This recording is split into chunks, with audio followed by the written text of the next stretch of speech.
नमस्कार। आज हमारे इस मासिक श्रृंखला का अंतिम दिन है और आज हम एक ऐसे चरित्र के बारे में बात करेंगे जो कि नारी रत्नों की माला का एक रत्न है। श्रीमती लक्ष्मीबाई केलकर, जिन्हें हम सेविका बहनें बड़े स्नेह से वंदनीय मौसी जी कहती हैं। प्रातस्मरणीय महान स्त्रियों के जीवन चरित्र से प्रेरणा लेकर वंदनीय मौसी जी की प्रतिमा साकार हुई है। परतंत्रता और परंपरागत रूढ़ियों की बेड़ियों से जकड़े हुए स्त्री समाज को योग्य दिशा देने का काम वंदनीय मौसी जी ने किया है। भारतीय स्त्री जीवन का अध्ययन करने के पश्चात उन्होंने हिंदू महिलाओं के लिए प्रारंभ किया हुआ अखिल भारतीय संगठन उनके संगठन कौशल्य का परिचायक है। इस अलौकिक व्यक्तित्व का जन्म नागपुर के दाते परिवार में 6 जुलाई 1905 में हुआ। प्राथमिक विद्यालयीन शिक्षा के पश्चात 14 वर्षीय कमल का अर्थात वंदनीय मौसी जी का विवाह वर्धा के श्री पुरुषोत्तम केलकर जी से हुआ। विवाह के साथ ही वंदनीय मौसी जी 2 सापत्न कन्याओं की माता बन गई। भावी जीवन का मानो यह संकेत था। 14 वर्ष के बाद 1932 में केवल 27 वर्ष की आयु में ही उन्हें वैधव्य प्राप्त हुआ। 8 बच्चों के पालन पोषण का भार उन पर आया। न पर्याप्त शालेय शिक्षण था, न प्रति माह प्राप्त होने वाली निश्चित धनराशि थी, परंतु उन्होंने धीर वृत्ति से इन सभी विषम परिस्थितियों को अपने अनुकूल बनाने का प्रयास किया। वह ऐसा काल था जिस समय विधवा स्त्रियां घर के बाहर 4 लोगों के बीच नहीं आ सकती थी, परंतु ऐसे ही काल में वे सामाजिक कार्य के लिए घर से बाहर निकली। वे तत्कालीन कांग्रेस के सूत कताई, पिकेटिंग आदि कार्यक्रमों में भाग लेती थी, परंतु उस समय उन्होंने जो कटु अनुभव लिए उनके कारण उन्हें स्त्रियों के लिए स्वतंत्र कार्य की आवश्यकता अनुभव होने लगी। एक और देश की स्वतंत्रता के लिए अपना सर्वस्व अर्पण करने वाला वर्ग था, तो दूसरी ओर सत्ताधारियों के विचारों से प्रभावित होने वाला सुख लोलुप वर्ग था। स्त्री समाज की भी यही अवस्था थी। क्लब और महिला मंडल स्थान स्थान पर स्थापित हो गए थे। स्त्रियां शिक्षा के लिए घर से बाहर आने लगी थी। उनके अंदर स्वतंत्र व्यक्तित्व के विकास की आस जगी उठी थी, परंतु वह अपने स्वत्व का बोध खो चुकी थी। समाज का स्त्री की ओर देखने का दृष्टिकोण बदल गया था। वह एक उपभोग की वस्तु बनने लगी। मासिक पत्रिकाओं के मुख्य पृष्ठ पर और विज्ञापनों में उसका उपयोग होने लगा था। स्त्रियों के अपमान की और उनके असुरक्षितता की घटनाएं नित्य पढ़ने मिलने लगी। इन सभी कारणों से स्त्री के स्वाभिमान को, स्वत्व को पुनर्जीवन करने हेतु उसका शारीरिक, मानसिक, बौद्धिक, आत्मिक विकास साधने वाला परिवार, समाज, देश, धर्म के प्रति दायित्व बोध कराने वाला कोई कार्य होना चाहिए, ऐसा उनको लगा।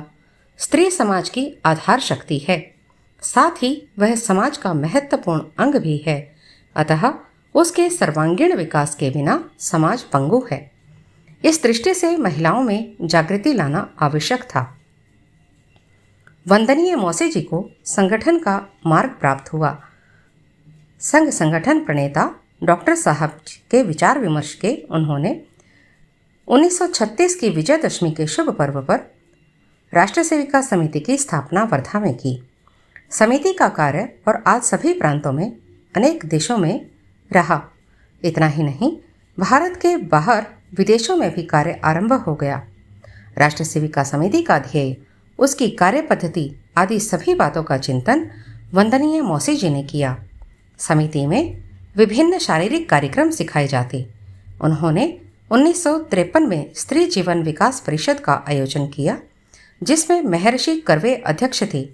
इस परिषद में स्त्री को आरोग्य और मन संतुलन के लिए योगासन अत्यंत लाभदायक है, यह बात स्पष्ट हुई। इसलिए समिति के शारीरिक कार्यक्रमों में योगासनों का समावेश हो गया।